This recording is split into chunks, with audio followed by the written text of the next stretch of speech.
Well, I'm 41. I'm going to be a grandma soon.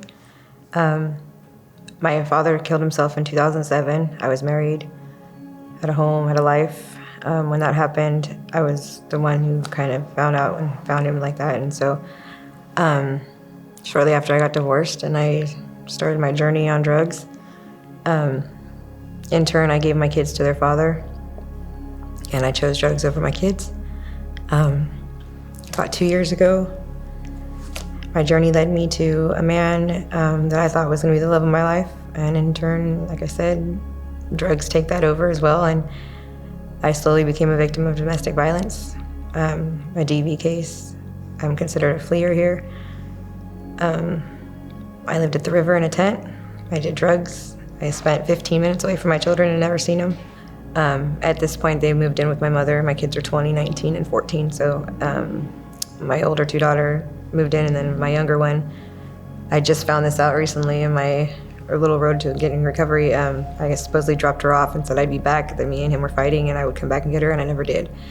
So yeah, my road and my recovery here has been the most biggest blessing I've ever in my life decided to do. And like I said, the one time I did call my daughter, I guess my stepfather and Chaplain Anna's husband were friends at work, and they were talking about this program.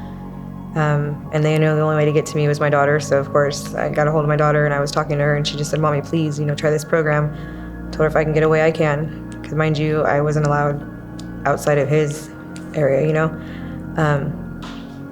At that point I was done. I was beaten and bruised and just done, just completely done. I spent every day getting either hit, yelled at, told I was nothing, spit on, whatever, and all I wanted to do was please him and make him happy. So I did whatever it took to do that. Again, your brain's a little confused, so my self-worth and all of who I knew I was gone. I agreed, and we had one final hurrah, and I took off, and the first phone call I made was to my stepfather, and I cried and I screamed, I'm done, I'm ready, I'm done.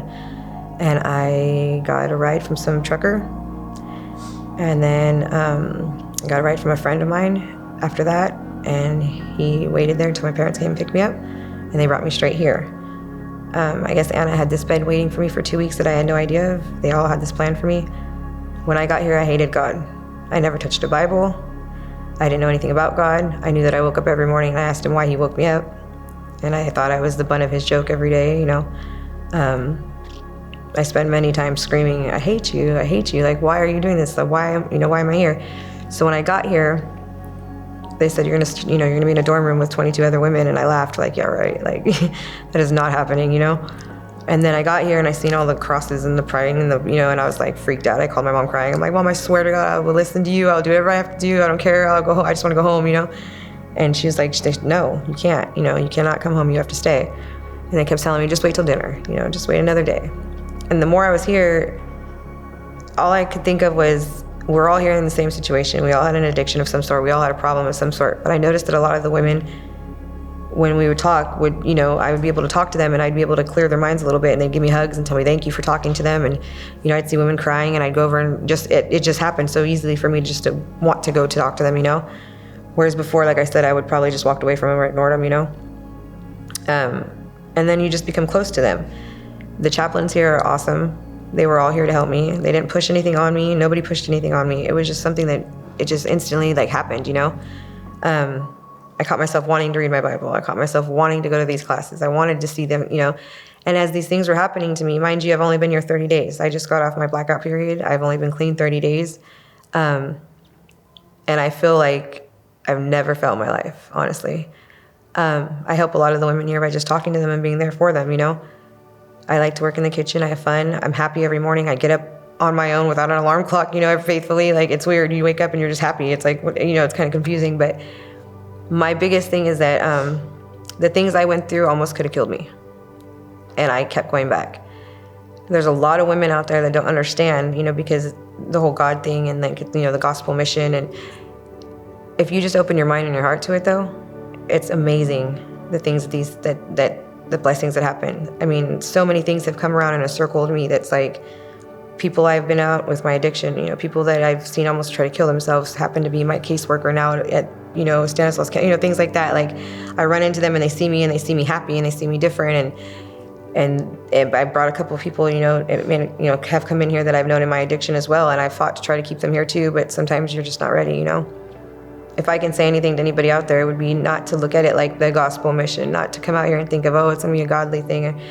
Come out here because you need to come out here. Come out here because you know that your life is not going to get anywhere outside these walls unless you have the strength, the tools, the people to back you, and positive people, like you want to be a millionaire, you hang out with millionaires, you know what I mean? So I know that for me, I've gotten my children back. They come here faithfully to see me every Saturday. They love me again, and it's genuine. I'm looking at my kids in their eyes, and I'm looking at them sober, which is something I haven't done in a long time. My mom is awesome, and I'm finding out that so many things about her that I didn't even know about her because I spent so much time hating her, Everything was everybody else's fault but mine. And once you realize that every action has a reaction, of course. And I always tell everybody your present situation doesn't have to be your final destination. You can change that, but it has to become something you want. You have to change that. And don't be scared, because I came here scared. I was scared. I was scared to leave that gate. I was scared to walk by myself outside of that gate. But all these people here are here for me, you know what I mean? And I know that. And each and every one of them make you feel like they're genuinely just here for you, even though there's so many other women that they have to look out for. The tools, anything you need. I mean, it's amazing the things that this place does for people. I have nothing but greatness in my life right now. My children, my daughter just surprised me with being a grandma last week, My dog's doing better. My mom's taking care of it, It's like little things like that. Myself, you have a purpose and a need and a want to do things that you didn't have before. And I even found myself not only forgiving, but praying for the person that I spent this last couple, years with that I thought was going to be my forever, And I realize now that there's nobody that's going to be your forever but God, of course. And you have to love yourself before you can love anybody else. And the only people I let down were my children. And that was my purpose. That was my gift from him. And I chose to ruin that. And so I'm rebuilding that. To see my daughters glow and my daughters light when they come here. All the women come and, we hang out. I threw my daughter a birthday party for the first time, in so many years that I haven't been there for her at 20, But all these women helped me do that. The kitchen, everybody, they all came together and pulled that together for me so that I can make my daughter happy for that day. And the smiles and the hugs. And when you hug your child for the first time when you're sober and you're clean, it's a different feeling. It's not what, I can't even explain the feeling of that. It was like I was holding my child for the first time again, you know what I mean? And my child's an adult, going to be a mother, So it's like, but all I know is that I don't want anything else in life except for to be a mom and a grandma and to be with my children again. And I don't want anything else in life except for to see what the next 60 days, or the next. Every day I wake up and I think that. Every day I wake up and I think, God, if I can just grab one person from when I was out there and just bring them in with me, I would so do it in a heartbeat, because everybody's scared. Everybody thinks there's no way out. Everybody thinks that you're stuck. Everybody thinks, but there's always a way out of something. There's always a way out of a situation, and closed mouths don't get fed. And if you need help, just ask for it, That's the scariest part, is admitting what you're doing and admitting that it's you that's doing it and that you have the problem. Nobody's fault but your own. And every situation you put yourself in, you put yourself in. And if you put yourself in it that hard, and you can go that hard on an addiction, you can put yourself in a different situation and go that hard just as much to be a clean and sober person, and to find out that there's so many things in life that you're missing out on. And so many things you thought made sense then make no sense now, So just talking with for instance, with my children, like my daughter said to me last weekend, Mom, when you get out of this program, can we still go on crackhead adventures? And I'm like, what is that? I don't want to do that with you. That doesn't even sound fun. What are you saying right now? And she's like, all the different house sittings and things we did with you. I'm like, oh my gosh, what a horrible person. I felt like such a horrible mom. I was like, are you serious? No, we're going to do normal things. We're not going to pay for a campsite. We're going to, we're going to do normal adventures.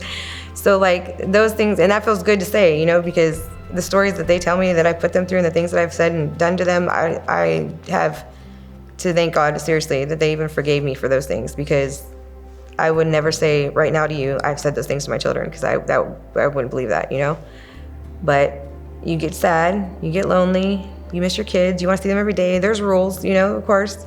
I'm 41 and I got told I couldn't have a phone for 30 days. I was mad at first, But then you realize it's all for your own good and your own well-being. And when they're done with what they're doing to you, it's not because they're doing it to be mean or to be, they're doing it to help you. There's a reason for it. There's a reason behind everything. And when you're sober, you can see that. When you have God in your life, you can see that. You know, and if you don't understand the Bible, like I said, I was like, whoa, when they handed me a Bible, I'm like, what is this? Like, I'm not touching this, you know? But they show you, they help you, they guide you. And really, it's not even like Bible study. It's not like that. It just comes naturally and it makes sense. It really makes sense. And everybody here, like I said, is wonderful. I can't say that enough. I cannot say that enough, how warming and wonderful and inviting these people are. So if anybody's out there that, you know, is scared or thinks it's too much or whatever, like, you spent this whole time out there and that's too much. So just give yourself a shot. That's all you have. You know, what do you have to lose?